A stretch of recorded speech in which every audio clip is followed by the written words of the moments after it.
بسم الله الرحمن الرحيم والصلاة والسلام على سيدنا محمد وعلى آله وصحبه وسلم تسليما كثيرا. In the name of God, the merciful, the compassionate, prayers and peace be upon all of our prophets.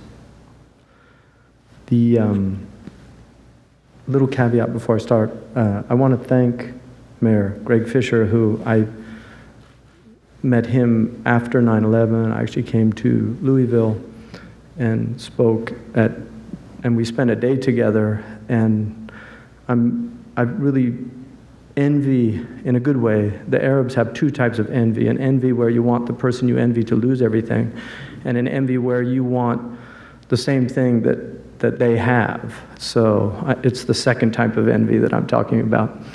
They actually have two different words for the meaning, but I envy the city of Louisville that it has a mayor like Greg Fisher who's committed to compassion and reintroducing compassion as an idea, a political idea.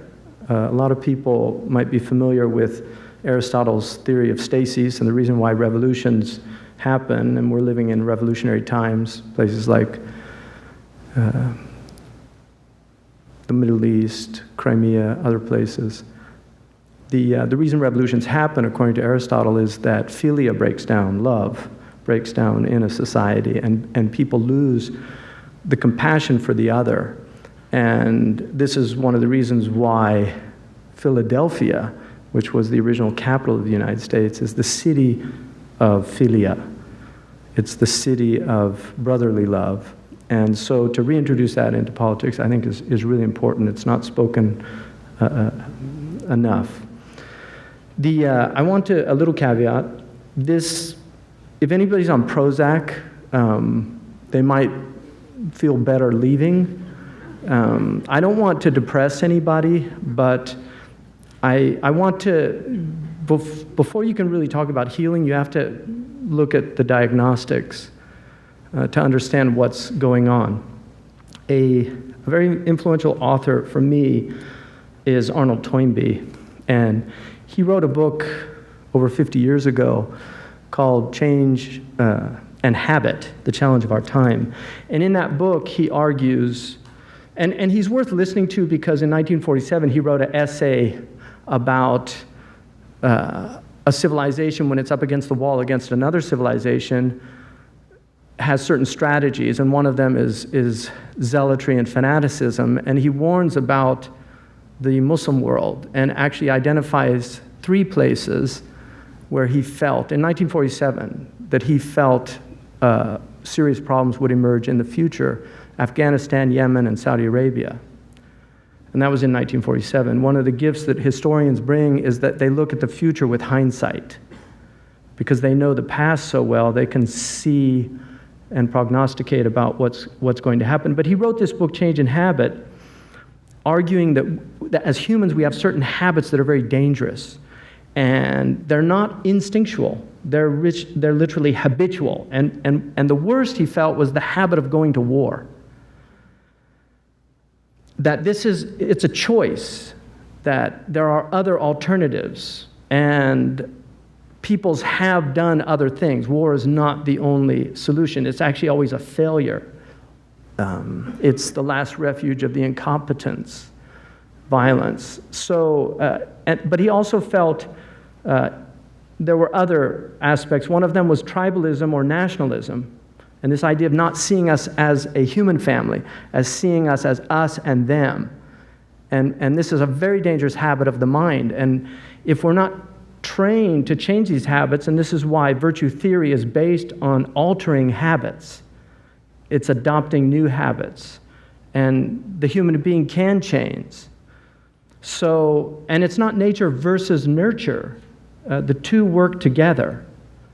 So this idea of nature versus nurture is something also that's problematic. So I just want to say that I'm going to talk about,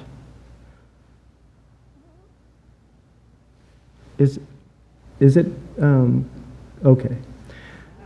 Another one of my favorite people is Søren Kierkegaard, who was another visionary, somebody who really saw the future. If you haven't read Kierkegaard, he's an incredibly humorous writer.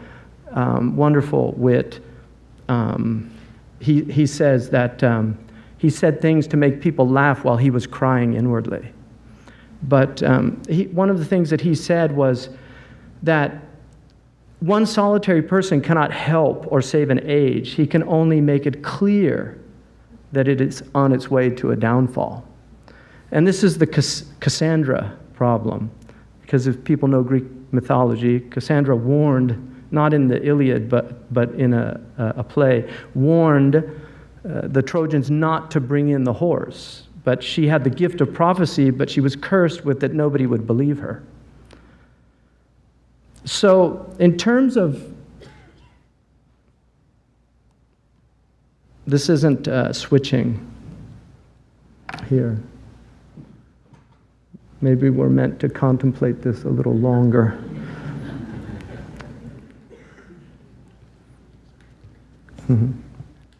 Yeah, technology is such a... Yeah, okay, now we're okay, thanks.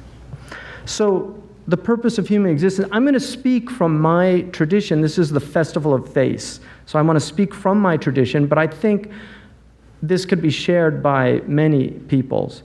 There's a verse in the Quran that tells us that one of the reasons why we were created was for the cultivation of the earth. That the verse says that it was God who brought you into the being from the earth and settled you therein to cultivate it. Sta'marakum fiha. So imara is cultivation, and it indicates a lot of different things that humans do. And this is why anybody who's involved in cultivation of the earth in a positive way is fulfilling a divine purpose, whether they believe in the divine or not. That they are fulfilling a divine purpose. And this is often lost on religious peoples that are working from a provincial tradition and not recognizing that everybody is here for a reason. The second is the purpose is actually to worship, to adore the Creator, and this is obviously from the Abrahamic traditions, that I only created unseen beings and human beings to worship me. And then finally, stewardship, the idea of being caretakers of what we've been given. This is called the Khalifa, and the Khalifa is one who stands in place. And the Quran tells us that God said, I'm placing in the earth a steward, and a steward is one who acts on the behalf of another. And so this is divine stewardship. And then David, we're told in the Jewish tradition, that David, we have made you a steward over the land, judge fairly between people, do not follow your desires. There's a really important point about this, because stewardship is corrupted by following desires, and lest they divert you from this divine plan.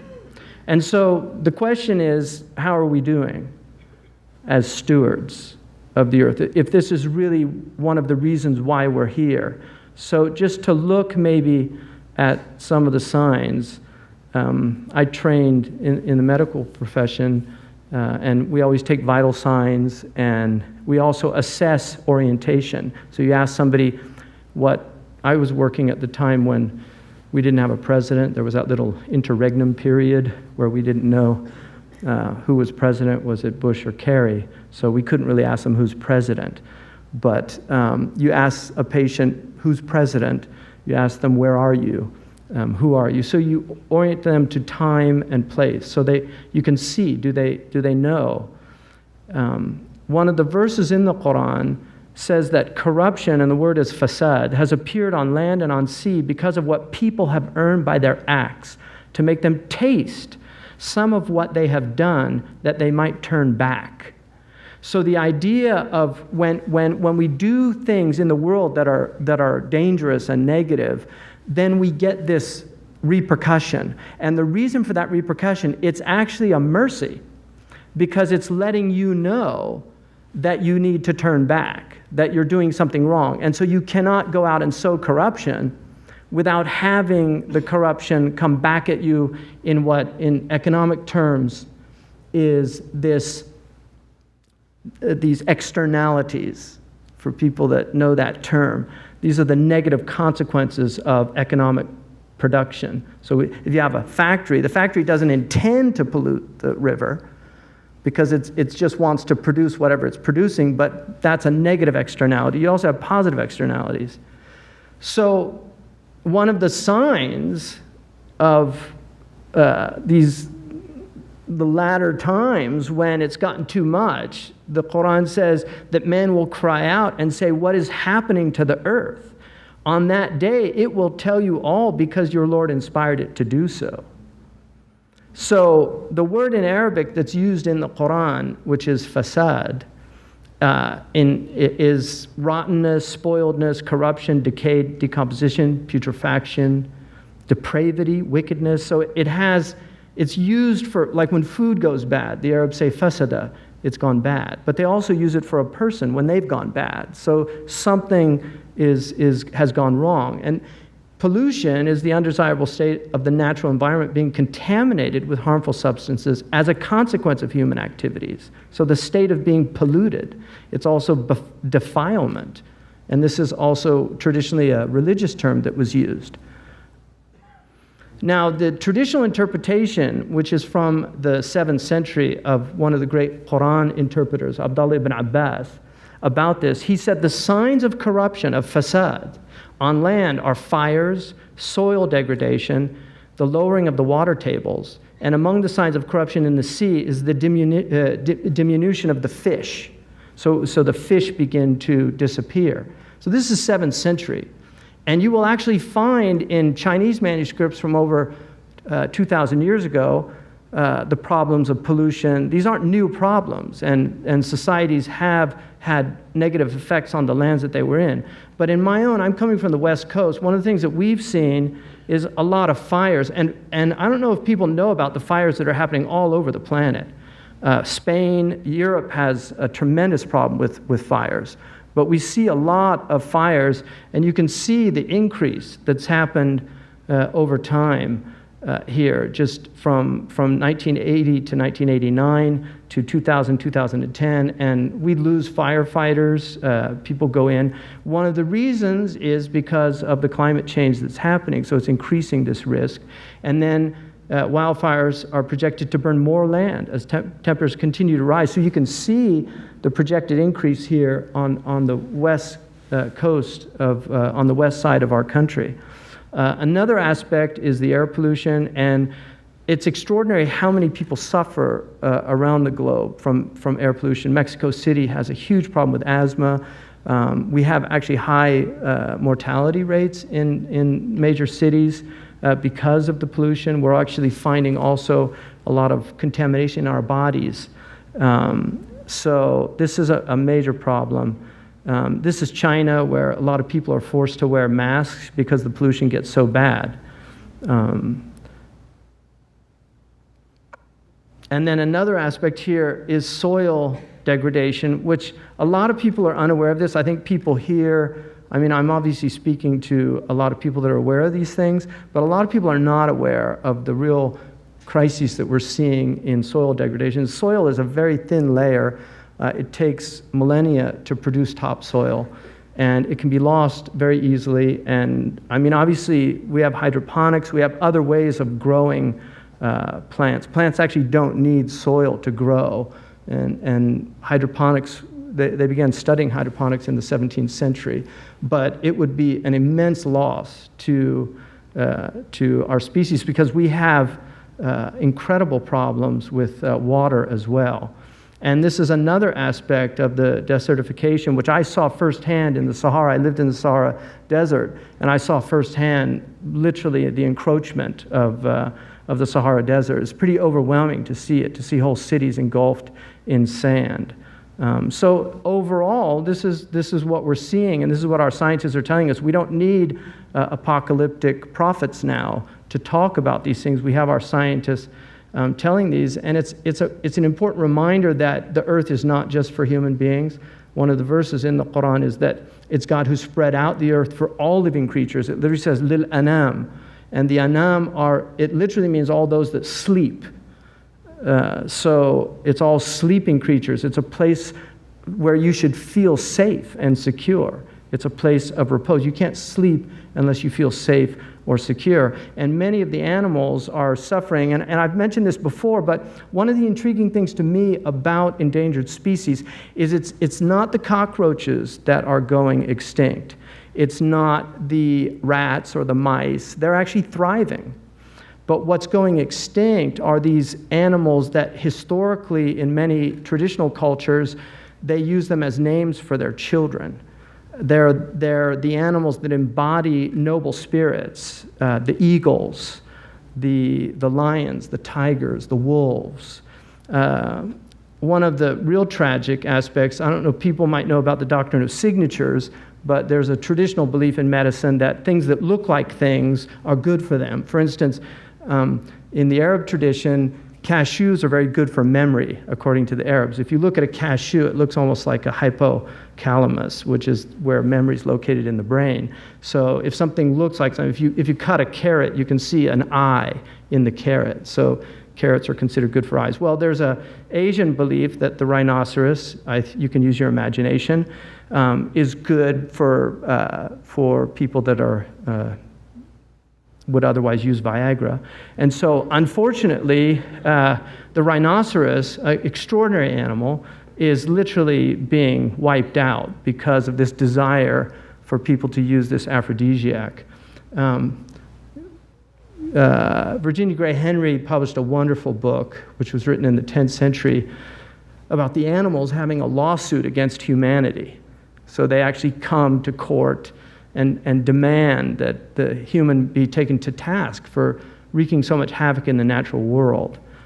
It's worth reading. But then we move from the land to the sea. And I could talk, there's a lot of other things happening, and many of you are aware of that. You know about the mountaintops in Kentucky and many, many other things. But I don't want to, I just want to give an overview here.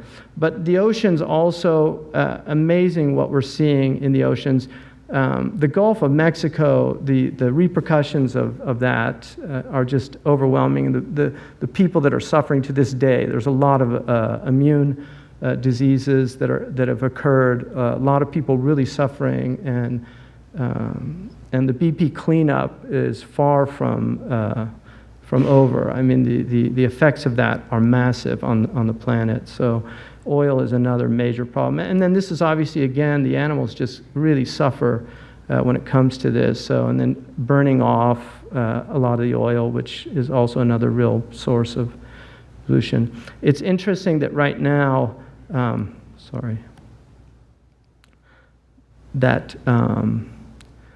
this literally is May 13th, that a glacial region's melt is past the point of no return, according to NASA. So these things are happening like right now, and our scientists are confirming these things, and it's overwhelming for people. It's very difficult to process these things. When I first read that 90% of the fish were gone, I thought that was it just seemed so crazy. And I sat next to a man on an airplane who happened to be a marine biologist, and we started talking. I asked him about that. I said, listen, I read this in The Guardian. Is this true? He said, well, it's between 85 and 95%. So we kind of took a middle number in there. And I said, well, what do you think about that? He said, keeps me up at night. One of the things, and this is really important about the acidification, so I want you to just see, whoops, is this going to work for me? Okay, so I'm not getting the actual video, because this had video. I guess they didn't hook up the video for it. Anyway, the ocean acidification, which is a result of the pollution, we have acid rain, our oceans are becoming more and more acidic, which is very interesting, and I'm going to get to that why. Our emissions of carbon dioxide are causing our climate to change. And too much CO2 in the atmosphere will also alter the very chemistry of our oceans. When carbon dioxide dissolves into seawater, it forms an acid. Just a small rise in the acidity of seawater, combined with climate change, may leave coral reefs, the most biodiverse habitats in the ocean, struggling to survive. But that's just touching the surface. By the end of the century, acidification could leave some types of plankton unable to form their shells. And plankton is at the foundation of nearly all marine ecosystems. If key species of these tiny organisms are lost, everything else that depends on them for food could also start to disappear. Carbon dioxide pollution threatens to change life in our oceans out of all recognition within the span of a single human lifetime. Environmental officials in California say there's been another highly troubling report about what's going on in the Pacific. The scientists call it the sea star wasting syndrome. That's the technical name, but something is killing the starfish, and they don't know why. They've been dying in record numbers on the West Coast, including parts of Washington State, all along the coast down to California. Our report tonight from NBC's Miguel Almaguer. In the waters off Monterey Bay, an urgent expedition is underway. This is the hunt for a killer. It's happened so rapidly that some species are just missing. Marine biologist Pete Raimondi is searching for clues to an epidemic named starfish wasting disease, infecting waters from Alaska to Southern California, causing millions of starfish like this one to fall apart and melt away. Our group is looking to try to map the timing of the onset of the disease and locations of the disease up and down the coast so it will help us point to causes. The die-off has decimated the starfish population in this cove. So later he asked him, is this the canary in the coal mine? And he said it very well could be. We'll get back to the jellyfish, which are very interesting, but here's just some numbers. People don't know, but a bluefish tuna, when it's fully formed, is worth literally tens of thousands of dollars on the sushi market. And so these fishermen go out looking for, they don't find them anymore, these giant ones, because the overfishing is so immense that they're not allowing the fish to actually reach their full maturity. So what's happening, what's interesting is that it's creating an ideal environment for jellyfish. They're the only ones that are thriving right now in the ocean. The big fish stocks fall 90% since 1950, according to the National Geographic. So, the jellyfish are thriving, which is really fascinating. I read this book, Stung, and it was a really devastating book written by, she's the foremost expert on jellyfish. And jellyfish are fascinating. They're toxic. What I find interesting is the ocean in traditional cosmology is consciousness, which is why Robert Frost has a wonderful poem about why we look out at the ocean. The land varies more, but we still want to look out at the ocean. And we can't look out far and we can't look in deep, but that doesn't prevent us from looking at the ocean. The ocean is, in cosmology, it's consciousness. And the fact that all these great fish are dying off, the whales and the dolphins, but the jellyfish, this spineless, brainless predator, all it does is consume. It's just a spineless, brainless consumer. And that to me is just such an amazing statement about human consciousness. And are the jellyfish taking over our minds, our consciousness? Are we becoming human jellyfish? And believe it or not, all over they're having jellyfish warnings because they're really thriving. And the woman who wrote that book, Stung, says it's way past. This was a wake-up call a long time ago. And they literally have shut down aircraft carriers because there's so many jellyfish pods out there.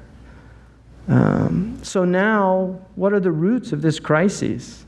At the heart of it is the modern doctrine of the consumer. Now, what's interesting to me is that the consumer in Old English meant the devil. He was called the consumer because he consumed the souls of people. And consumption was a name for the wasting disease in the 19th century. It's what killed people slowly. And so this whole idea of, I shop, therefore I am, shop until you drop, the one with the most toys at the end wins. This idea of just shopping, this was actually done to us. And I would recommend people reading William Leach, The Land of Desire, because he takes a period about from the 1890s till the 1930s and shows how our society was turned into a consumer society. It was conscious. It was done because they could produce a large number of goods and they wanted people to buy those goods. So we have to understand that this was something that was done to us, that people were not always consumers, that I've lived in cultures where they recycle everything because it's just simply, that's what they do. When I lived with the Bedouin, they use everything, literally. They don't throw away anything. And now they're starting to get these throwaway items, and so you're seeing garbage everywhere now in the Sahara. Just plastics. In fact, Mauritania, and I'm proud to say this because I'm an honorary consul of Mauritania, but Mauritania outlawed plastic bags. It's a 1-year prison sentence to use plastic bags. And the reason that they did that is because so many of the goats, the livestock that they depend on, were dying, and they didn't know why until they found out they were eating the plastic bags out in the desert, and they were getting these intestinal diseases and dying from intestinal obstruction. And so the government outlawed the use of plastics. And again, this is where a government makes a choice and does something. So, in the 1530s, consumer was one who squanders or wastes. So it had a negative connotation. The Quran says that people boast, I have squandered great wealth. And this is conspicuous consumption. I'll get back to this, but another major problem is the war economy. And this is where we, especially in the United States, where we have, we talk about budgets and making cuts and welfare mothers, and nobody wants to talk seriously about this obscene armaments. We were warned by Eisenhower as he was departing after spending his life serving the military and working with the military industry. He warned us about this new phenomenon, the military-industrial complex. And we have to recognize that the type of budgets that this country has for military spending are obscene. They are obscene. And it's money that could be going to much, much better things. This is the result of the aerial bombing that happened in Germany, and this is why we have to end war as a species. We have to recognize it is an obsolete way. Clausewitz, the great war strategist from Europe, said that war was just the extension of politics by other means. So war is a political act, because in politics you try to get things done. When things aren't getting done through the traditional means of politics, then you use violence to get them done. It doesn't work anymore. If it ever worked, it's arguable, but it does not work. This is a scene from Syria. So it's going on now. It's still happening. And these are the budgets. If you look at education compared to military spending, it's insane. I mean, Pakistan spends so much on the military. Some of the Gulf states have budgets. Saudi Arabia has a budget it's the 7th largest military budget after India, a country of 19 million people. Why? Because they're subsidizing Western industry. It's as simple as that. They don't use it. When the Gulf War came, the Americans came and other people. So why are these obscene budgets being used? And then we don't want to deal with this, but this can't go on either. Our prophet actually predicted that the time would come, he said, when the liver of the earth would vomit forth. And he said that it would be like pillars of gold and silver. And the one who kills on the day of judgment, he will come and say, this is the reason I killed for? And then the one being killed will say, this is the reason I was killed? And the wars, if you read Daniel Yergin's book, The Prize, the 20th century was wars over oil. And oil is the blood of our technological society. It is the blood. and it's more precious than human blood for a lot of people. We cannot, if the average earthling lives like the average American, we will need 3 Earths to supply the consumption. It's impossible. It's untenable. It can't go on. Now, just moving to the self, what are some of the signs? Autism in 1970, and people can argue that this is from diagnostics and things like that, but we know from 2012 to 2013, no, something's happening here. We had 1 in 10,000 diagnosed. I mean, the first diagnosis of autism was in the 1950s, but now it's 1 in 50 in the United States. I mean, we have to really think seriously about what's happening. Now, if you look at the definition of autism, a pervasive developmental disorder characterized by severe deficits in social interaction and communication, by an extremely limited range of activities and interests, and often by the presence of repetitive stereotype behavior. This about defines everybody under 30.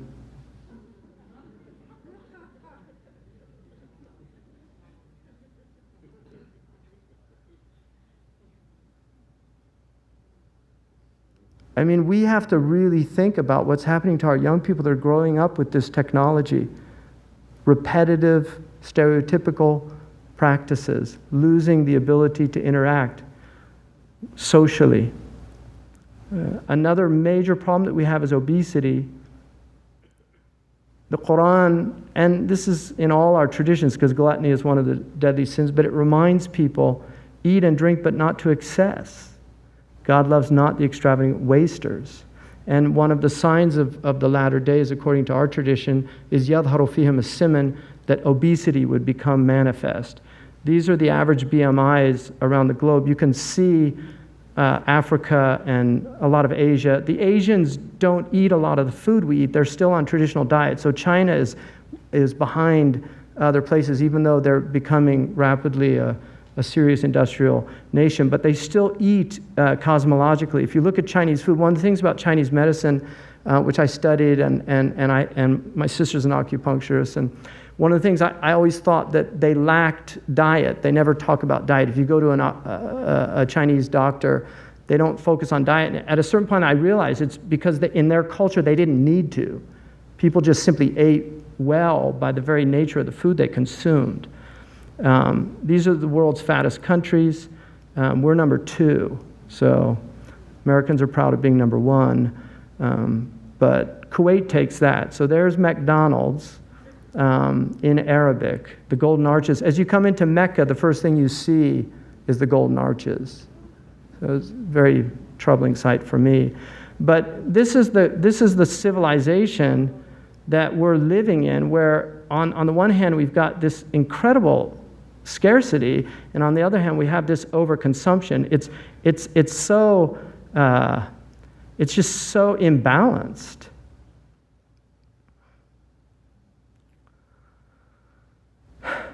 And there's a tradition that we have from our Prophet that a believer will not go to bed satiated knowing his neighbor is hungry. And that's any neighbor of any faith. Diabetes is a really important problem now that's globally. This is extraordinary what's happening. But I want to point out, in traditional cosmology, what happens inside of us happens outside of us. If you want to know why the oceans are acidic, it's because we're becoming acidic. Literally, we are becoming acidic. The world manifests our states, and that's why knowing our states is so important, because how we are, how we behave, what we do, all of this is going to be reflected in the world. The macrocosm can only reflect the microcosm. And so the acidosis of the oceans is related to the acidic levels that are happening. People are moving away from the natural state, which is an alkaline state, and moving towards an acidic state. And this is what happens when, by 2050, 1/3 of Americans will have diabetes at current rates. And if you look, there's a relationship between carbohydrates and hydrocarbons. There's a relationship chemically. So you're dealing, what we're using, oil is like sugar. We're giving the earth diabetes. It's becoming acidic. Our soil is becoming acidic, and our oceans are becoming acidic because we're using cheap energy. Sugar is a very quick energy for our bodies. Oil is a very quick, easily digested energy for our machines and for heating our homes. And so this results in this acidic state. And this is what diabetic acidosis is related, as far as this is my belief, that it's related to the acidic state of the planet. Another major problem, the UN estimates there are more slaves today than any other time in human history. And most of it, 80%, is sexual slavery. And this is another really serious problem, the problem of lust, that we're really not dealing with in our society. I really think we're in a deep denial about the serious problem of lust in this culture. And one of the most important thermometers for it is pornography. The size of the industry now is 57 billion worldwide. It's a massive industry. These are sound numbers, people. These are not exaggerated numbers. These are taken from at one of our top universities. 12 billion in the US. Porn revenue is larger than all combined revenues of all professional football, baseball, and basketball franchises. US porn revenue exceeds the combined revenues of ABC, CBS, and NBC. If you look at the websites, 4.2 million, 12% of total websites now. Daily internet searches, 68 million. 25% of total searches. Monthly porn downloads, 1.5 billion. Websites offering illegal child pornography, over 100,000 websites. And for those of you who don't know, there's a deep web where there's just the darkness that goes on the deep web.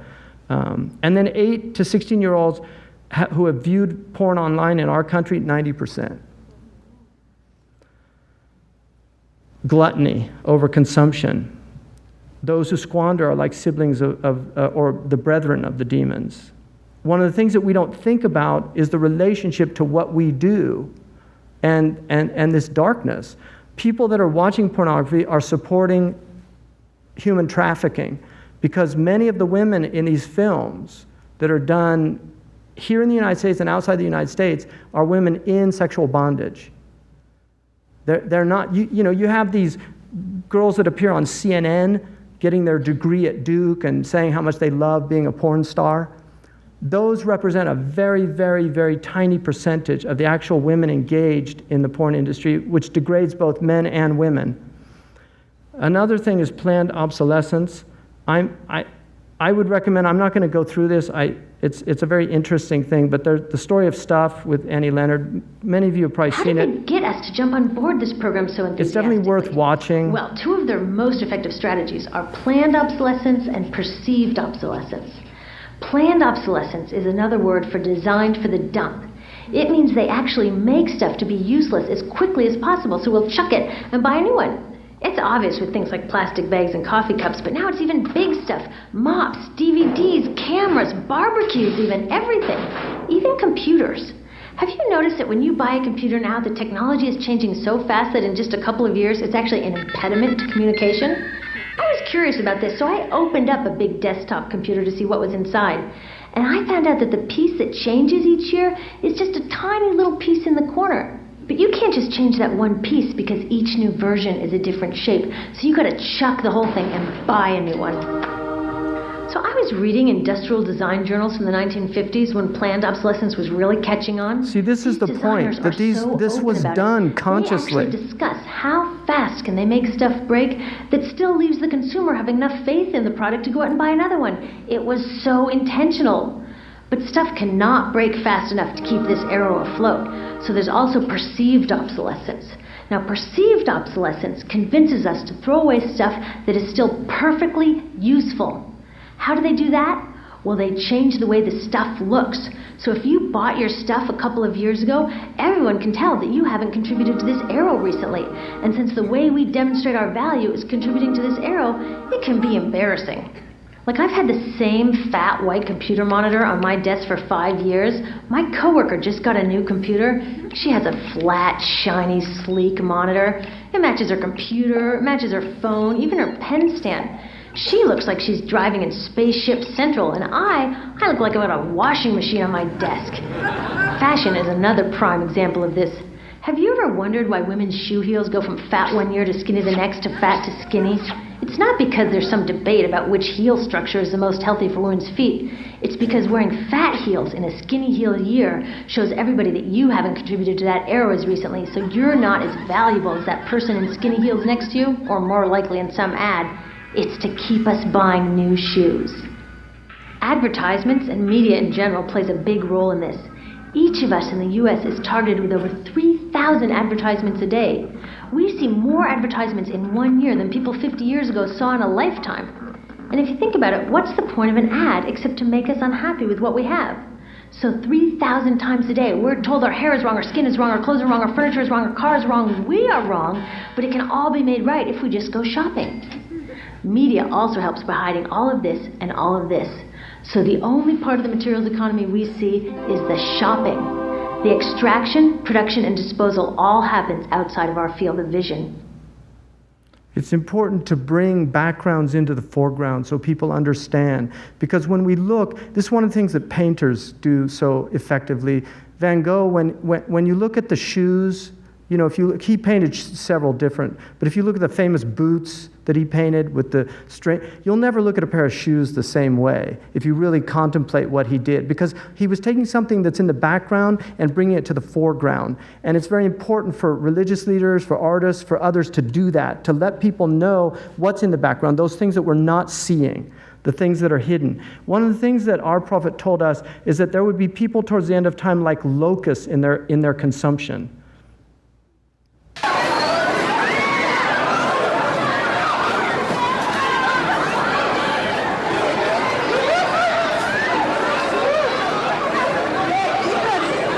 Every year we have martyrs to consumption. There are people that die on these buying sprees. Every year this happens in this country. People literally die because they're trampled to death because of these things. But another aspect that we don't think about is just garbage production. And the fact, one of the professors that was at my university, he taught environmental studies. He had zero garbage production in his home, and he used to take his students to his home to show what he did. In other words, people can actually live reducing their garbage to a great extent, but everything is packaged. Totally unnecessary packaging, and this leads to these landfills. It's beyond belief what's happening, and again, who suffers? The animals. They eat this stuff. When everybody lets off those helium balloons go to the ocean, they eventually go down, and turtles swallow them. They get the obstruction. So these simple things that people are doing without thinking. And now we have the Great Pacific Garbage Patch, which is bigger than the size of Texas. It's a huge, massive swell of garbage in the middle of the Pacific Ocean that, because of the tides and currents, it all tends to go to this one area. Now, there's a verse in the Quran, the angels ask God, and obviously this shouldn't be taken like a literal type conversation, but the angels ask God, when God created man in our tradition, the human being, how can you put someone therein who will cause damage and bloodshed when we celebrate your praise and proclaim your holiness? So the angels were asking this question. And there's a reason why the commentaries give. I'm not going to go into that. And you can certainly see that the incredible amount, over almost 200 million people were killed at the hands of other people in the last century, the 20th century. And we came into the 21st century with a lot of hope, but it begins with 9/11 and then these terrible wars that have affected us. But the response that God made was, "Inni a'lamu ma la ta'lamun." I know what you don't know about the human being. And this is what we have to keep in mind. I put these pictures up because these are my personal teachers. These are people that I studied with.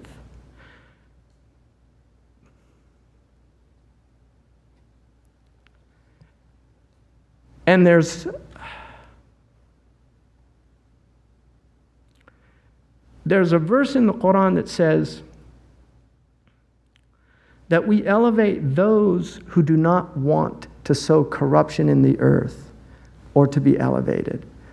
And this is what we have to remember as a species, that we have people in this world that remind us of who we really are.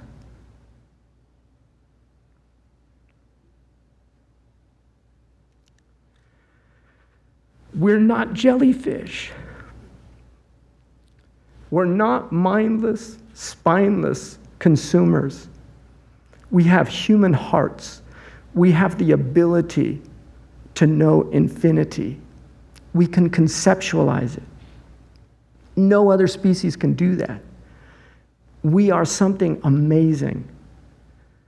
And we have to remind our young people of that.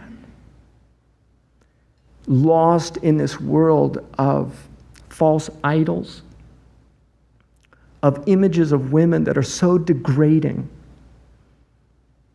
They are so degrading. And I don't need to name names, because you know them. You see them on the television. You see them on the covers of magazines. This is not who we want our young girls to grow up emulating. We don't want our young men to grow up emulating the lowest forms of life on this earth. The cockroaches, the rats, the jellyfish. We want them to soar with the eagles. And that's what we're here to do and to remind people. And that's why, as far as I'm concerned, as religious people, the religious leadership, we have failed so dramatically. We have failed our young people.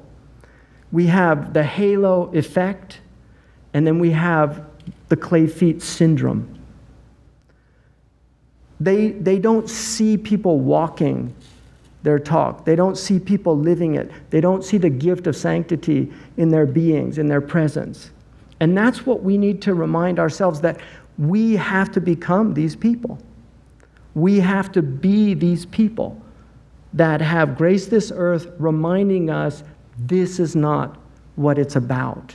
We're here for a short temporal time, and we have work to do. And our work is in discovering ourselves and in serving others. This is the work. We're not here to consume. We're not here to indulge ourselves. We're here for something much greater, and we constantly need to be reminded, because we're a forgetful species. When the elephants came to honor the man who had looked after them, and some of you may have seen this, but they walked for over a day, even before he died, and then held vigil in front of his house. These are signs for people that reflect. The animals pray for us. According to our tradition, the fish in the ocean pray for the righteous. Our Prophet said, "Al-mustarah wal-mustarihu minhu," the one who has repose and the one others have repose from them. They said, "Who are they, O Messenger of God?" And he said, "Those who live righteously, when they die, they have repose. And those who live corrupting, when they die, people, trees, rivers, and animals have repose from them." That's the choice. And I really want to drive this point home, because I think this is one of the most important verses for me in the New Testament. And I'm in a great Christian city of Louisville, traditionally. You see churches everywhere. You know, there was a love of Christianity, which is a great faith, and there's incredible amount of beauty and truth. Despite the history, we tend to forget that the history of religions is the history of their ego, not of their soul. But for we wrestle not against flesh and blood, but against principalities, against powers, against the rulers of the darkness of this world, against spiritual wickedness in high places. People that created planned obsolescence, this is from spiritual wickedness in high places. And we have to recognize that we cannot support these people. That there are people out there that are actively engaged in harming this world. They're doing it because they're complete slaves of their own desires. And you cannot be a steward if you're filled with your own egoistic desires. You can't. And that's why one of the things that we have to remember, the Catholics divided the sins into the hot sins and the cold sins. And we tend to forget, the hot sins are easy to recognize: gluttony, wrath, and lust. And Dorothy Sayers reminded us that when a society loses its spiritual center, sex is always the spiritual outlet. So this obsession with sex, which is also related to the rape of the earth, to the way we treat Mother Earth, because of our degradation, of our objectification of women. And this is much more a male problem than a female problem. Pornography is largely a male problem, but not entirely. But we have to remember there are hot sins and cold sins, but the cold sins are often praised in our society. The sins of avarice, right? The sins of envy, the sin of pride, the great sin, which is a sin against one's excellence. And then the sin of sloth, which sloth is not laziness. Acedia, in the traditional understanding, sloth was spiritual laziness. A CEO could be out there working a 120-hour work week, and he's still slothful because he's forgotten his soul, or she's forgotten her soul. And this is what we have to remember. Robert Frost said, "Some say the world will end in fire, some say in ice. From what I've tasted of desire, I hold with those who favor fire. But if it had to perish twice, I think I know enough of hate to say that for destruction, ice is also great and would suffice." It's the hot sins or the cold sins that are going to kill us. And we have to really take this seriously, and it's our spiritual traditions that address this root problem. It's not complicated. The problem is not complicated. Thank you very much.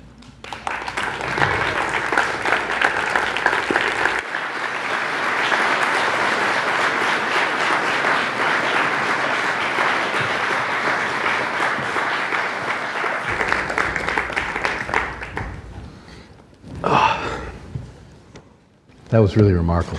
Thank you. It opened a lot of eyes, both educationally and particularly your ending in our recognition of the spiritual that lies beneath that.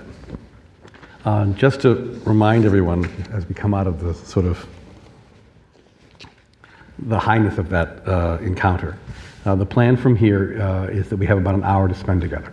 And I was asked to do just a very brief kind of response myself, which is basically really just wending some time for you to be thinking about questions that you'd like to ask. Because what we'd like to do with most of this time is just have an open dialogue with Hamzah on some of the things that he's presented today, and maybe some questions that you've had in your hearts and things that you wanted to share. So I'll do about 3 or 4 minutes here, my own kind of response to these challenges from a specifically Jewish perspective. And I have questions I could ask. I was scribbling notes, but we'd really rather listen to yours. So be thinking about the questions you might pose, okay? All right.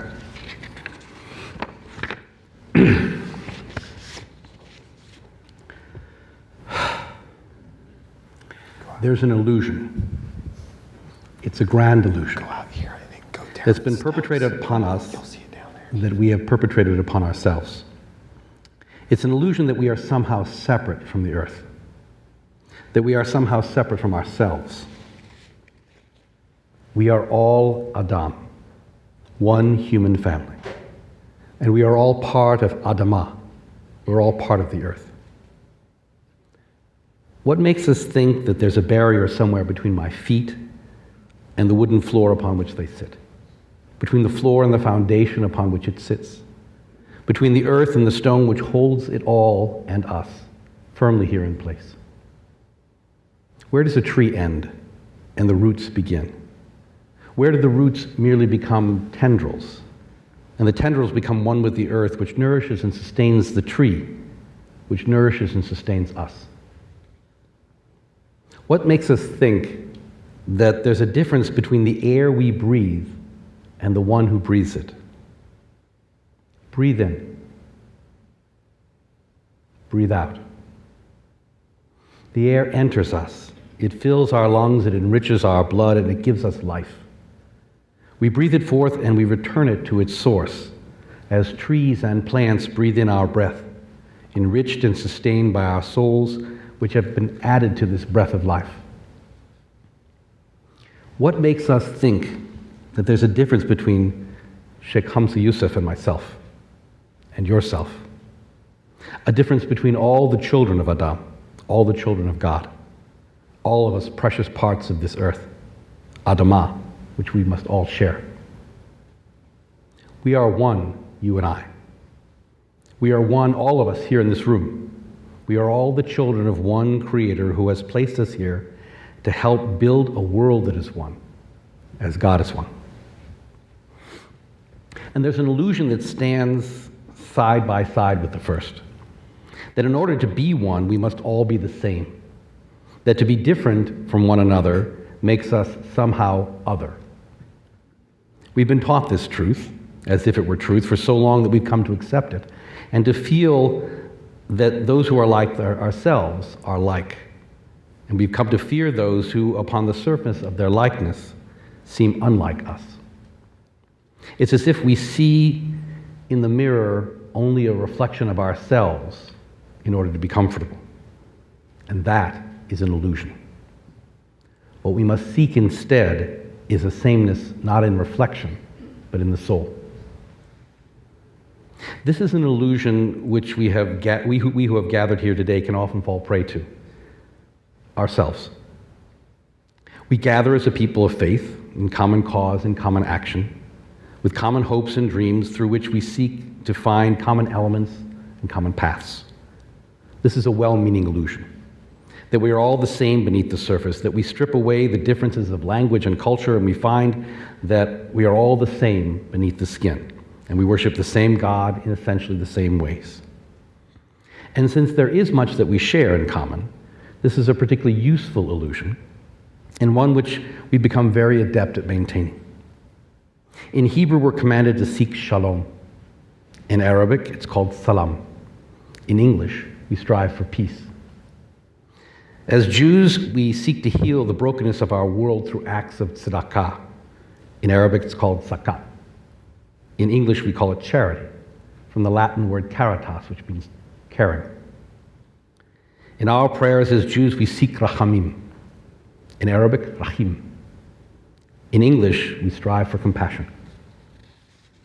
And because we share many of these essential traits, which make us human, it's easy for us to imagine that we are all the same, and to dream of a world of peace and charity and compassion when we will all sing with one voice in a single chorus, instead of inspiring the harmony of our many voices, or a symphony of the many instruments creating together a song of oneness that we can all share. In the Mishnah, a collection of ethical writings now some 1,800 years old, we are taught that humanity was created with a single Adam, the descendant of one human being, to demonstrate God's greatness. When a human being mints a coin in a press, each coin is identical. But when the ruler of all, the Holy One, blessed be, creates humanity in the form of Adam, not one is similar to the other. The lesson of this Mishnah comes to teach us that diversity is intended and an intended part of the divine plan. And this is the wondrous part. Our many faces, our many languages, our many faiths, this too is part of God's plan for us here on earth. We are children of one human family. We cannot be other from our brother. We need not be the same to feel a kinship with our sisters. We are all the children of one Creator of us all. The path towards a compassionate society requires of us the courage, I think, to tear the veil of these twin illusions from before our eyes, to see one another both as we are and as together we might be. We are one human family, many minds, many voices, many hands to heal the world, and we can work together as one and build a compassionate community and a world of peace. I'm not sure how much that balanced, but I thought that it said a lot of the things. Thank you for the one person who was clapping, but we're not clapping. We're not clapping. What I was hoping would come of that, though, was a recognition of a lot that we share and a lot of the wisdom that we've learned that, frankly, we would not have learned if it were not for an Islamic scholar sharing us the wonder of his particular tradition's view. And I hope that you, like I, were listening and saying, you know, there's wisdom there. And sometimes the wisdom was wisdom that I don't find in my own sacred scripture, and sometimes it parallels so much that it's almost difficult to believe that we didn't have the same hands writing them.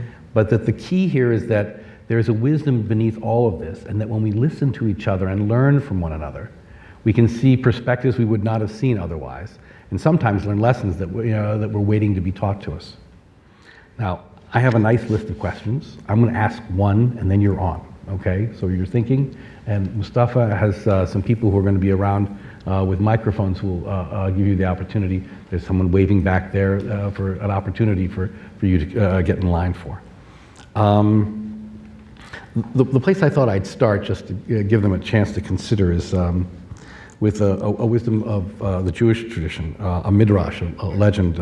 It's from Kohelet Rabbah. It says that God created Adam as the last of all the creations, and then toured Adam throughout all creations so that we would truly appreciate the wonder of the gift that was being given us.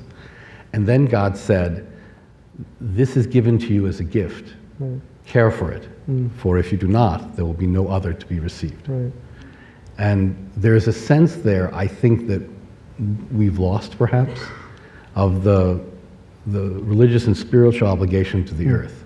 I feel like we get caught up in the scientific conversation of, global warming, or climate change, and arguing back and forth about how fast, and human deliverance. And it just occurs to me that polluting the earth is a bad thing, and that if we just recognize it's not complicated, right? That beneath that there's a spiritual thing, and that's what I really got, I think, mostly from. Well, for me, one of the things that, every time you go into these places where they give you these throwaways and then you throw them away, you just have to, this kind of Kantian thing where think if everybody did that and it became a universal fact. Because not everybody's doing it. Like, there's places where it's amazing how little garbage they produce. Yeah. Right? And Aboriginal people, I lived with Bedouin, spent a lot of time with Bedouin. And Aboriginal people, and it's a nice word because it means, in Latin it's the idea from the original people, ab origin, it's out of the first people. And the word Bedu, which is what they call themselves in Arabic, means the first people. And this is why in some traditions they call them the first nations, the first peoples. There's great things that come. I mean, I'm glad Shakespeare's in the world. I'm glad Mutanabbi's in the world, Rumi. I think a lot of people, feel like the world would be less than it is without Bach or without, and some people without, Lady Gaga, there's whole slews of people that just get something out of the artist, but all of the things that we love about civilization, the question we have to ask ourselves now, is it all worth it? Right. In terms of what civilization is doing to us as a species? And I think that's a real question, because we have to somehow learn what Aboriginal peoples have known, how to live sustainably on the planet. And they have great things to teach us, but they're messed up too. So it's not, because I know in firsthand, just living, they have their problems. They're grappling.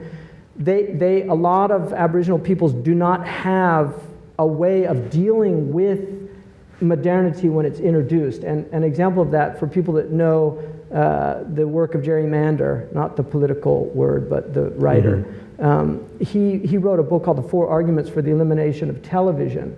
And in that book, one of the studies they did in Canada, they had the good fortune of being able to watch a Inuit Native American village as electricity was introduced. And they studied it to see what would happen. So they basically determined it took 5 years to destroy their traditional culture, once television, 5 years. And I saw that firsthand in Mauritania, because I lived with Bedouin. I was in a town that had no electricity. Every night it was literally chanting. The whole village was chanting the Quran. It was like bees buzzing, and it was one of the most extraordinary things. And then you had the sky. See, I think one of the reasons why we've lost our spirituality is because of artificial light. And it's interesting we call it artificial light, because if you look up at the sky in the Sahara Desert, and I've been reduced to tears on many nights, just look, the heavens declare your glory. I've been in the Sinai. I know. It's breathtaking. It's breathtaking, and there's a reason why those guys fled to the desert, you know, because if you want to be close to the heavens, that's as close as you're going to get. We don't see the stars anymore. You know, Plato said God put the stars there to show us the order of the heavens, that we would desire to bring the order down into ourselves. So what happens when we don't see the heavens anymore? And I would really like to see a city, you might think of this, Mayor Fisher might think of just having an hour, you know, once a month, where all the lights in the city are turned off on a clear night, so that people can actually go out and see the heavens. Just see the heavens. It's amazing. Stars are amazing. I'm the chair of the planetarium, which, if you think about it for a second, is a sad reality, which is that in cities we've built places where you can see the stars because we project them. But at least then, and they do it geocentrically. Nobody points that out. That when you're in a planetarium, they don't have you revolving around the heavens. They have the heavens revolving around you. It's the ultimate. So they have to do a Ptolemaic planetarium. But please visit us at the planetarium so you'll know what to look for in the sky. Okay, do we have some questions waiting? Shaykh Hamzah, my question is about spirituality and food.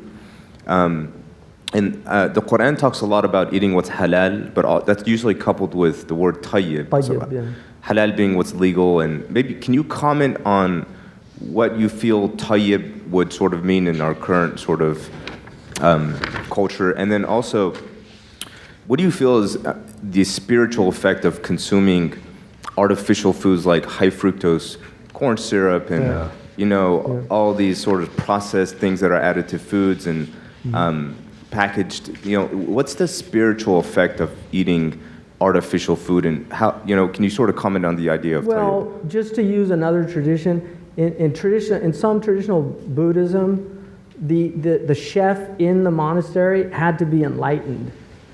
Like, they didn't let just anybody into the kitchen. And in the Islamic tradition, there's a whole tradition about food preparation and the intention of the cook. And so that my teachers, the people that cooked, always made the intention that the food was a healing.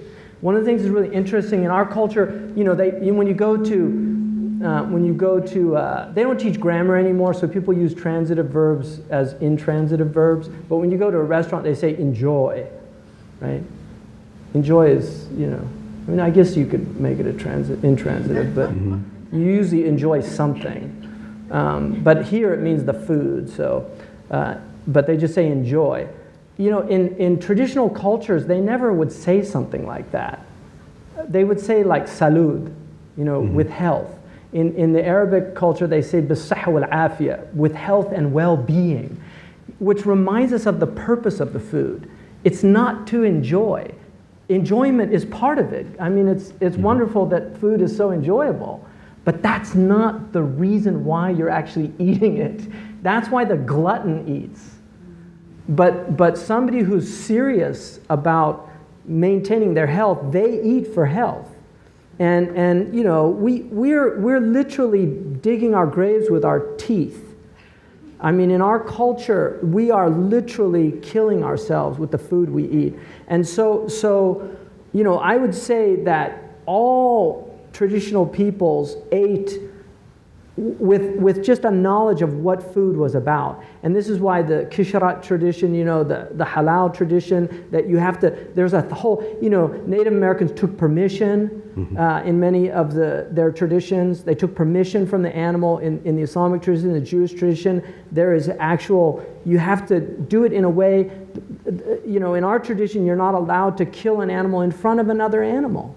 And if you look, I mean, it's arguable that it's unethical to eat meat today, unless you're on a farm where you're you know. And there was an interesting article about a man who decided for 1 year, I didn't see the film, but he did a documentary where he only ate what he killed for 1 year. And when he would buy the sheep, one of the sheep farmers told him, he said, I think I'm going to call that, Zeke. And he said, no, don't name them because you'll get attached to them. But he chose to name them. What he said was the thing that struck him most was the gratitude he felt to the animal when he ate it. And in our tradition, there's a belief that the animal wants to be energy for good deeds. Because by becoming part of a righteous person, it's elevated in its state from an animal that doesn't have free will, that only behaves according to its nature, to part of a being with free will. And the animal hates to be used for foulness or for misdeeds. And so that whole cosmology, which might sound romantic, but it was real. People, and I met people that still live like this, and my wife does this. She cooks with that intention. If I cook with that intention. When I serve food, I cook with that intention. I'll just tell you one quick story. I have a friend of mine who's a connoisseur of tea, and he'll only drink certain teas. And in England, PG Tips is like the worst tea. And he went to a friend of mine's house, and I know both of them. And it was tea time, and the English take this very seriously. And so he only had PG Tips in the house. And so he said, God, he's going to know this is horrible tea. So he goes in and he told me that he made a prayer over the tea. And he said, oh God, make this delightful for my friend. And he went in and he poured the tea and he told me that he drank and he said, that's the best cup of tea I think I've ever had.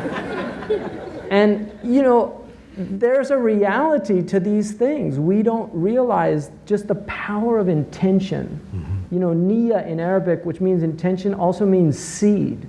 It's the seed of the thing, why you do so. And so many of us do things without intention. There's no intentionality. And intention, I know in your tradition, in our tradition, intention is everything. Why you're doing something. And constantly asking yourself, why am I doing this? To check our intention. I disavow that we're not going to clap thing. I want to... that applause was also for the question. That was a good question. Because, at least, I don't want to deflect too much, but from a Jewish tradition, this is something we struggle with a great deal. Because the laws of kashrut were written, 1,000 years ago and more. And they were designed to be more humane and to make the exact connections that you're talking about. And the world in which we live has advanced to the point that one needs a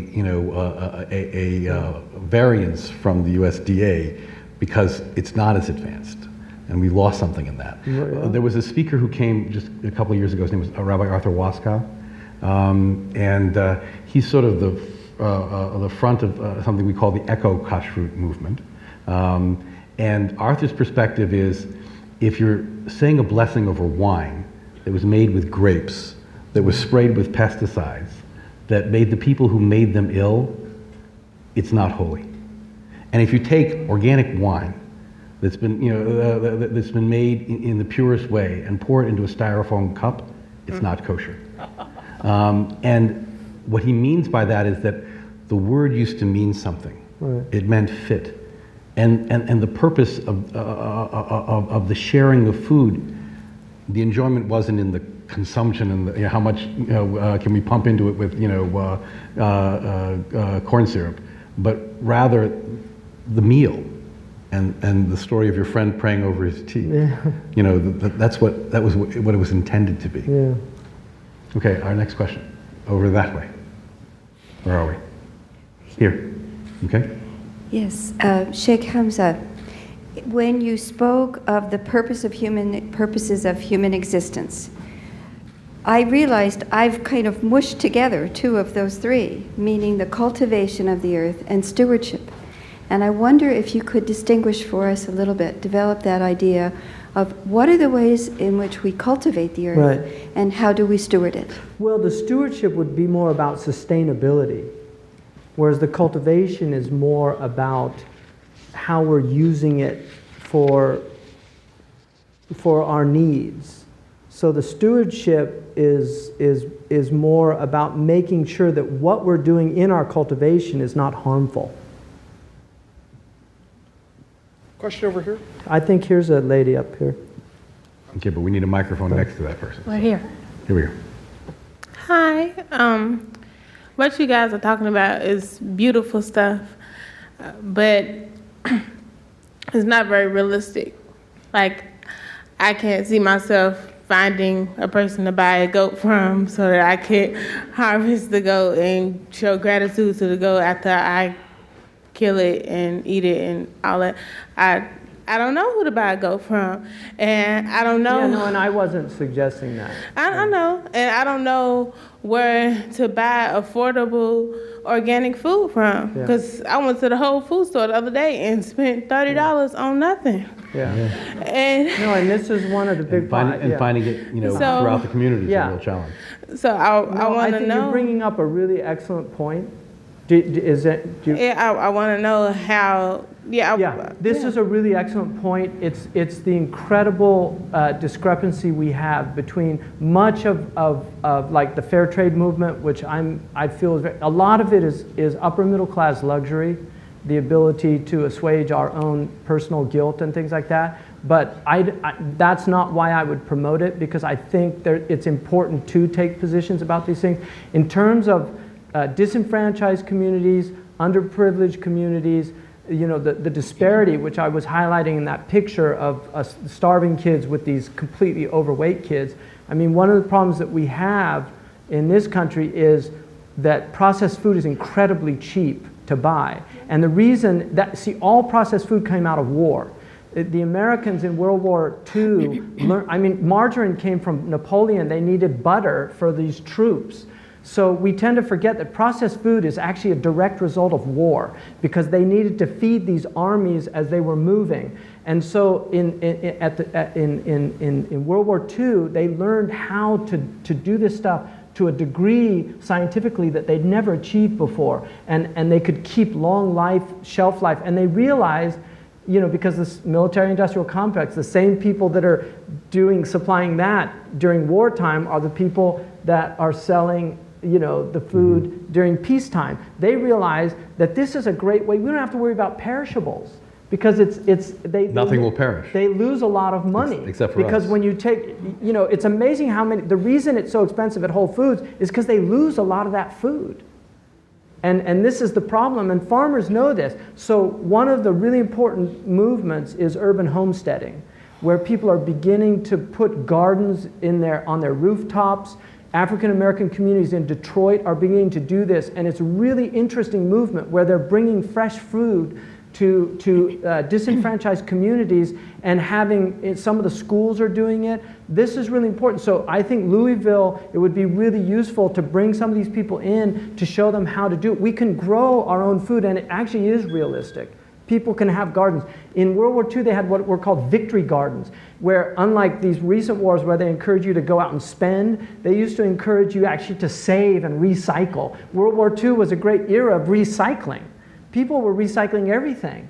And if you go to third world countries, people wear sandals made out of used tires, because it's a really good heel, a sole for the shoe. And so these are the things where we need to get creative in our communities, and not, so many of our communities in the inner cities, they can go and it's easier to get liquor than it is to get food.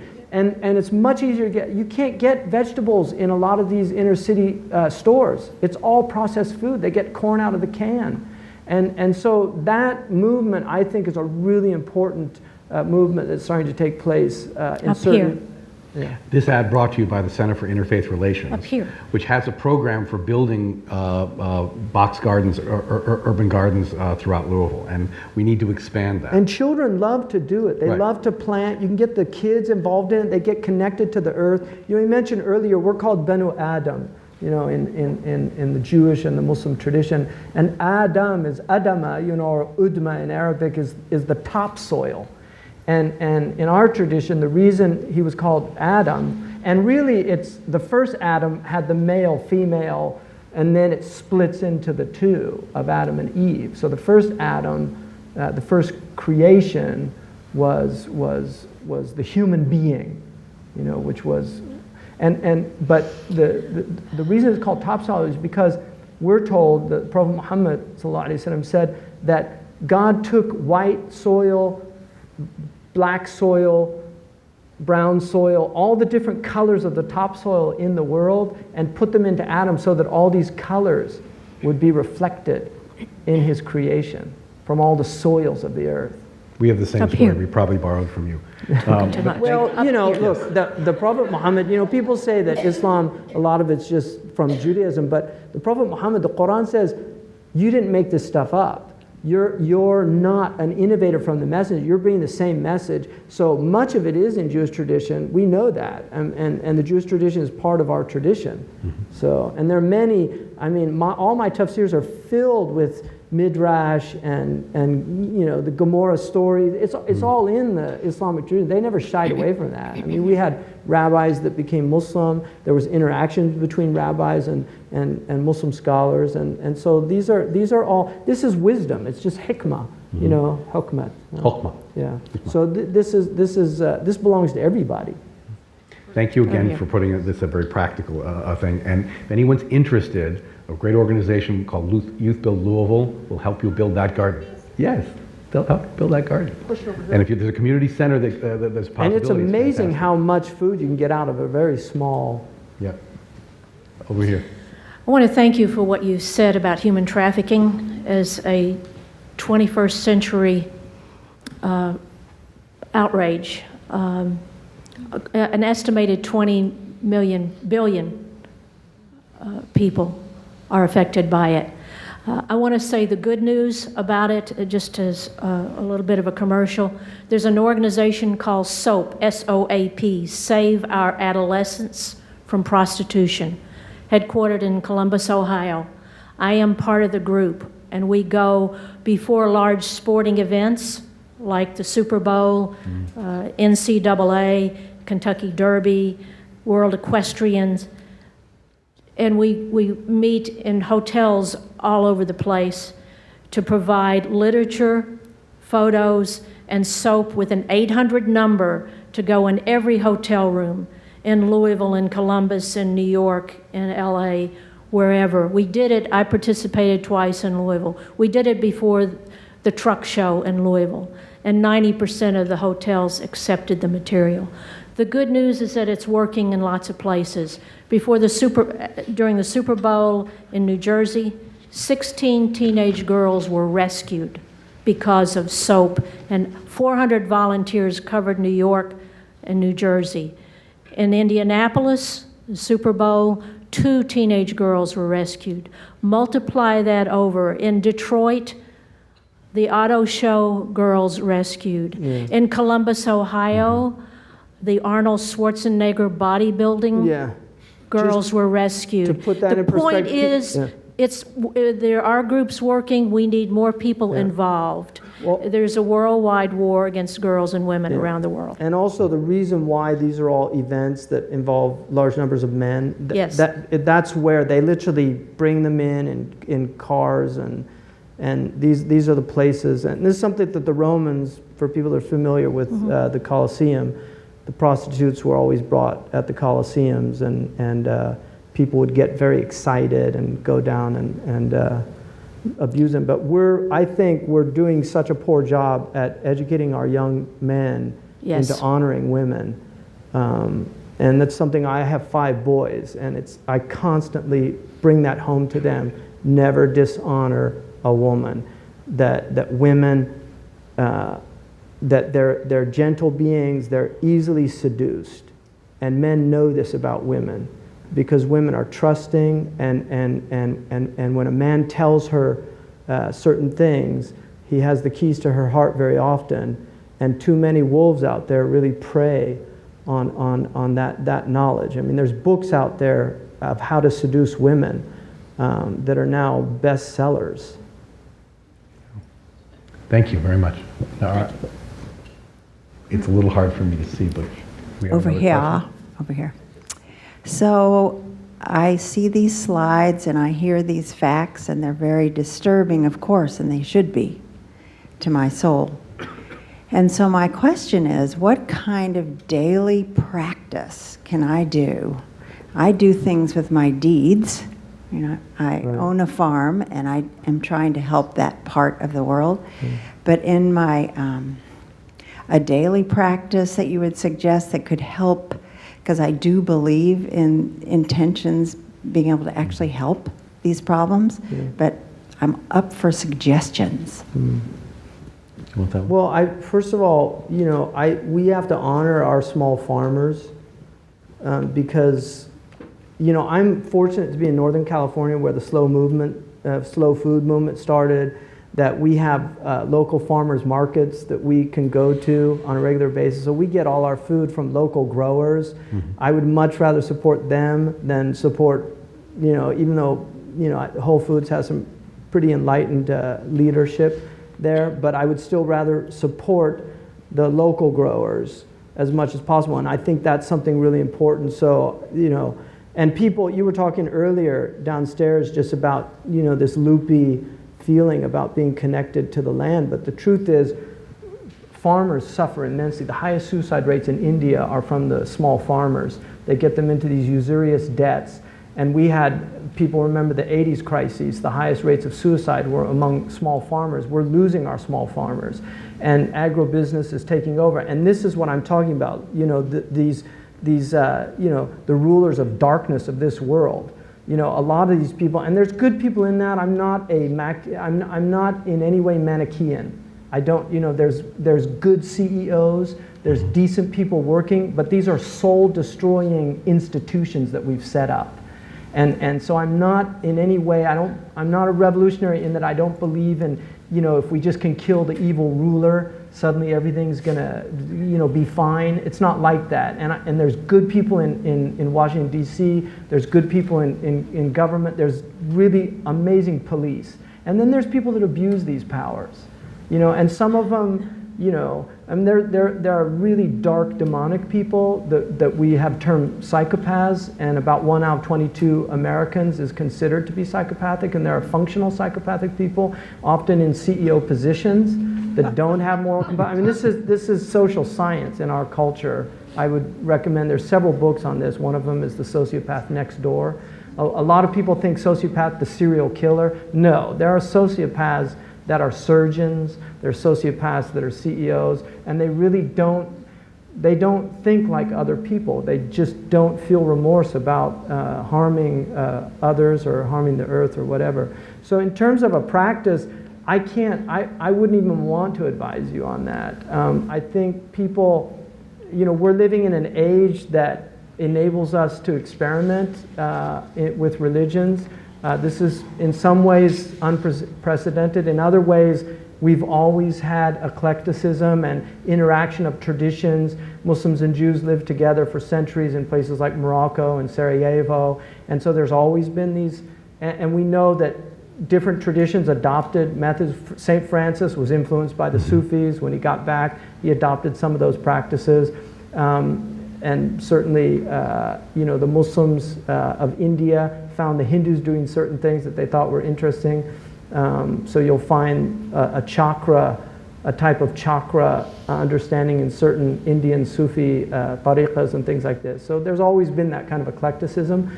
But I come out of a spiritual tradition that really says that it's good to take a serious tradition and to practice it.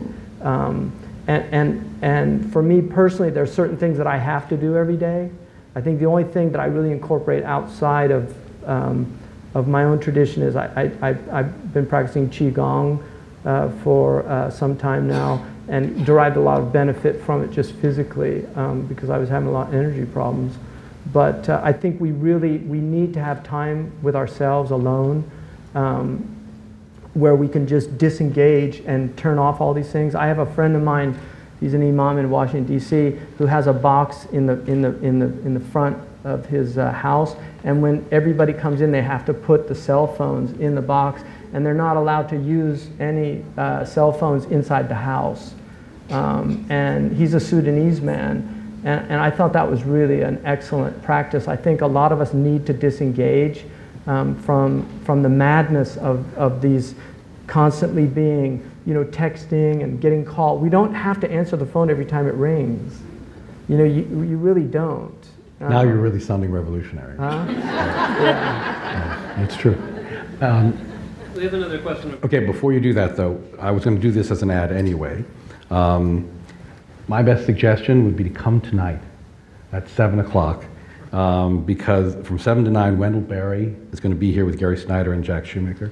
And Wendell is a phenomenal community resource for those of you who've had the opportunity. You know exactly what I'm saying. For those of you who may not, come tonight at 7. Wendell did, I'd say, the kind of intention that you're speaking of for my entire congregation when he came to speak. And we established a FarmWorks, farmers market that meets. It comes to Temple Mondays and Thursdays. They're local farmers, and what he was saying was that we've begun to look at food. He'll say this better tonight, I hope. But in a sentence, we come to look at food as a commodity, and we lose the nature of the relationship. You're feeding people, okay? That is a gift, okay? And when you receive the food from the people who grew it, you create something different than going to a market and buying it.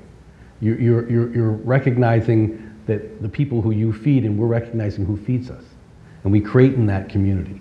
And I think what you're doing is that intention, honestly. But come tonight, it'll be wonderful. Okay, now a question. Where are we? Here. Thank you. I have a question regarding, I think, a challenge that we face in the U.S., and it's very pervasive in that we have a sense of entitlement that is much stronger than a lot of places you find in the world. And what would be your response in sort of a spiritual sense to that sense of entitlement that I really don't have to do anything to change because I have earned what I have earned and I've worked hard for that? Yeah, wow. That was one of mine too. Yeah. When you go to other places, like I was just in West Africa, I was in Senegal and in Mauritania, and I think it's really important for us to get our kids over to places to do work in other communities and places to see the reality. I'll give you an example. I had a friend of mine. I teach a course at a junior college nearby with a friend, and she was having trouble controlling this class because they were just, they're college kids behaving like high school kids. So I suggested that she bring in a friend of mine who was a leading member of one of the dominant African-American gangs in LA, went to prison for murder, spent several years in prison, and he converted, transformed his life in prison. He came out, he's actually a teacher now. So I suggested that she bring him into the class, and she did, and she just said the transformation in these students was amazing with him telling his story. I tell them, this junior college, if you were in Kabul in Afghanistan, this would be the Harvard of Afghanistan, and we have people in a lot of countries that literally commit suicide because their scores are too low to get into the colleges. So it's amazing the opportunities. If you look at, when people come here from places like African countries, the first thing they do is enroll in junior colleges. It's just so amazing for them to be able to get an education that doesn't cost very much. And so I think part of it is really trying to inculcate this early on. Narcissism was, I think it was designated in the 1970s in that famous book, The Culture of Narcissism. He saw something that nobody was seeing at the time, how narcissistic our culture was coming. I think the selfie is just such an indicative aspect of our civilization. This idea of just taking your own picture. I've never carried a camera. I've never taken pictures. I don't have any pictures of myself. I've been all over the world. I've been in the, I met the Pope, and had a picture with the Pope. And, I've just never had that urge to have these pictures. My wife, because some people send us things and she wants to put them up. I said, I don't want them on the wall. I don't want to do that. And I don't get that thing about pictures. For me, this is where I take my pictures. I try to be present with people and remember them as best I can. And I learned this from the Bedouin, because what really struck me about the Bedouin that I lived with is they were so present. And I would meet a Bedouin that I'd met 10 years before. He would remember what we talked about, the conversation we had. And they don't take pictures because they know. And so this whole obsession with images, the New York Times recently reported that the average American sees more images in one day than a 19th century English person saw in his entire lifetime. And these images are flooding our hearts. We're losing that space.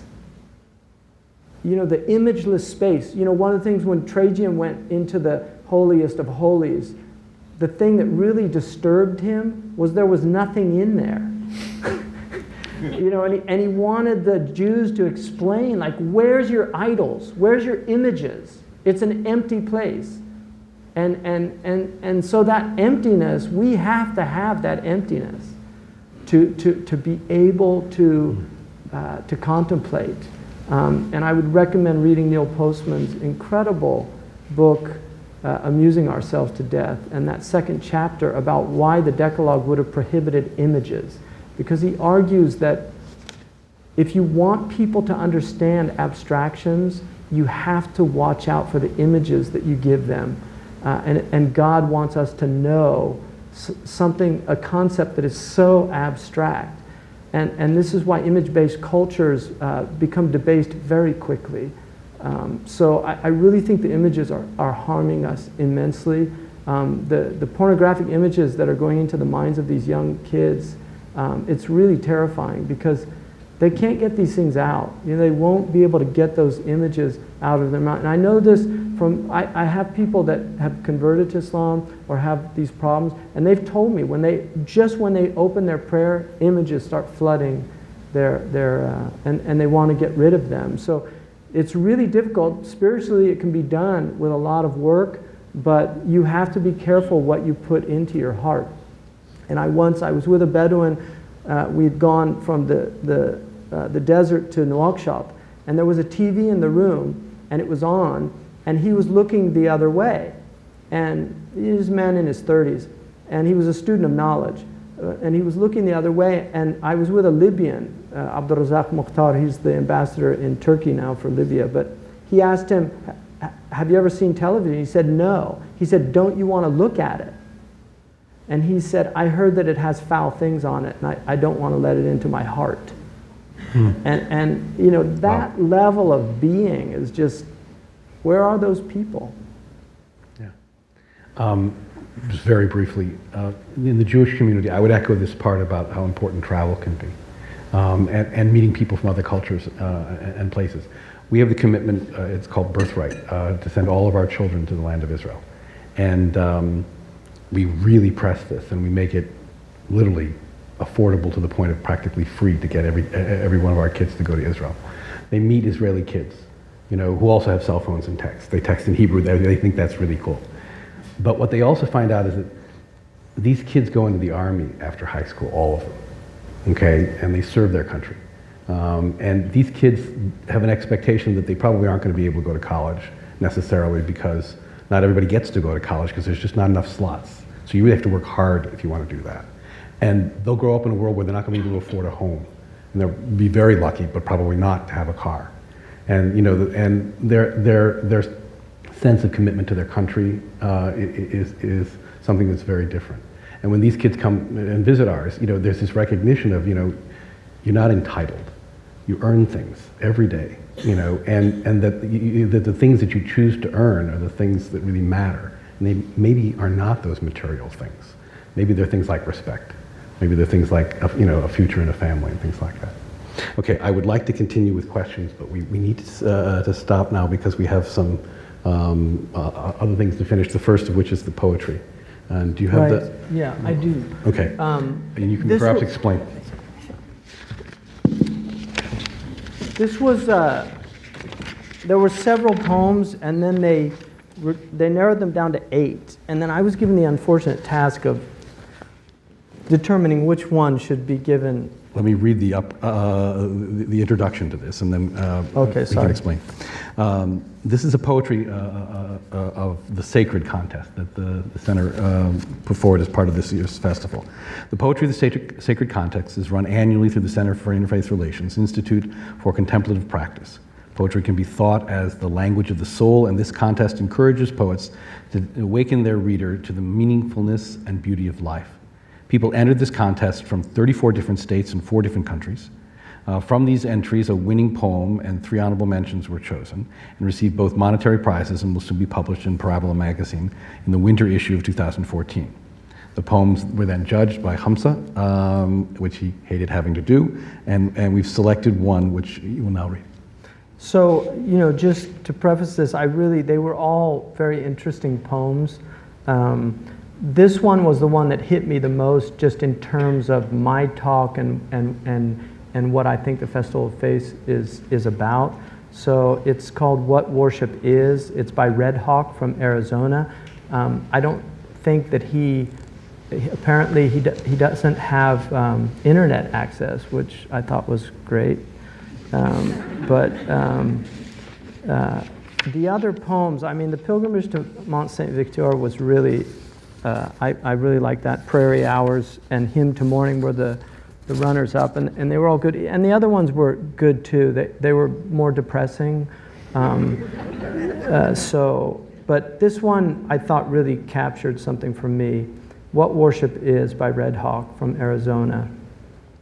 At dusk, Cousin John is driving home when a rabbit darts in front of his car and is thrown, tumbling and spinning, into the tall grass beyond the shoulder. Now here is where John emerges from the pack of ordinary, brutish humans and assumes a form we barely know. He stops the car, pulls off to see. What harm he has done. I don't know anyone else who would have stopped. He finds the rabbit broken and thrashing, not yet dead in the tall grass. Goes to his trunk for a hammer, returns, and finishes what chance started. Then, with the claw part, he digs a shallow hole and puts the body in, returns, drives home. Heavy with sorrow, feeling remorse, having performed his humble sacrament to make right what has gone wrong in us, we have forgotten who we are and what we must do.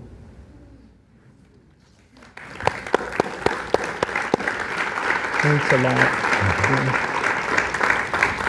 So just a few other sort of follow-up things. We'll be concluding now, but Hamzah Yusuf will be in the foyer. We had a long conversation about the pronunciation of that word. There'll be a book signing there, as well as a reception with light food and drink. And we want to invite all of you to join us there. Again, Wendell Berry, Gary Snyder, and Jack Shoemaker this evening at 7 and 9.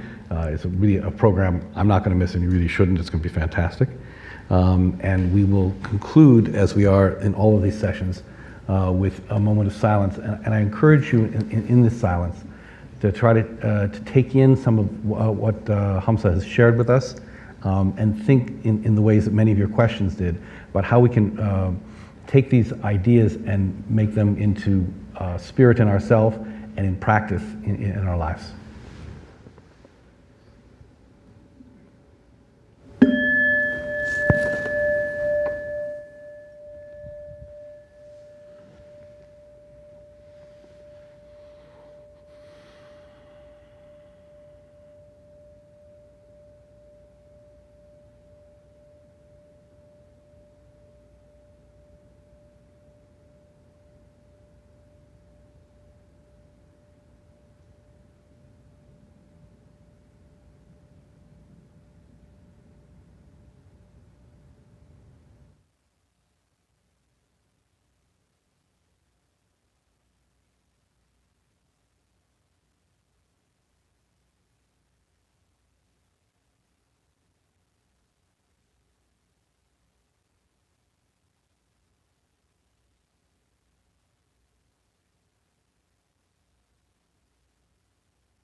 Thank you for joining us.